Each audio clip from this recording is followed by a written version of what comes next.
मारकुटा नगरसेवक किंवा गुंड नगरसेवक म्हणून ओळख झालेल्या शिवसेनेचा नगरसेवक रमेश म्हात्रे याच्या संदर्भात कोर्टाने आता कान उघडणी केलेली आहे आणि तुम्हाला आणखी काही दिवस कोठडीतच ठेवायला हवं असं म्हणत कोर्टाने आपला संताप जो आहे तो व्यक्त केलेला आहे। डॉक्टर मारहाण प्रकरणी हा चर्चेत आहे। नगरसेवक डोंबिवलीतले प्रकरण समोर आलेलं होतं आणि मुंबई हायकोर्टाने आता कान उघडणी करताना संताप व्यक्त केला आहे। 3 ऑगस्टपर्यंत न्यायालयीन कोठडीत असलेल्या म्हात्रेला आणखी काही दिवस कोठडीतच राहू द्या अशा शब्दात हा संताप व्यक्त करण्यात आलाय। मुंबई उच्च न्यायालयाचे प्रभारी मुख्य न्यायमूर्ती रवींद्र घुगे आणि न्यायमूर्ती गौतम अखंड यांच्या खंडपीठाने म्हात्रेला खडेबोल सुनावले। कोर्टाने नेमकं काय म्हटलंय? कळवा हॉस्पिटलमधले 8 ते 10 जुलैचे सीसीटीव्ही जपून ठेवा। कल्याण हॉस्पिटलमधले 7 ते 10 पर्यंतचे सीसीटीव्ही जपून ठेवा। पोलिसांनी आरोपीला व्हीआयपी वागणूक का दिली?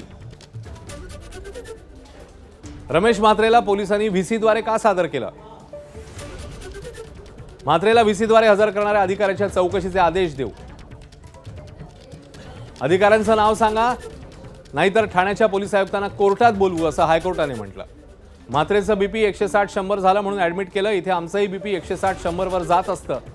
पोलिसांनी लोकांचं संरक्षण करायला हवं, आरोपींचं नाही अशा शब्दात हायकोर्टाने आपला संताप व्यक्त केलाय। अटकेनंतर म्हात्रे कोसळला म्हणता मग डॉक्टरांना बेदम मारहाण करताना तो कसा कोसळला नाही असा प्रश्नही विचारलाय कोर्टाने।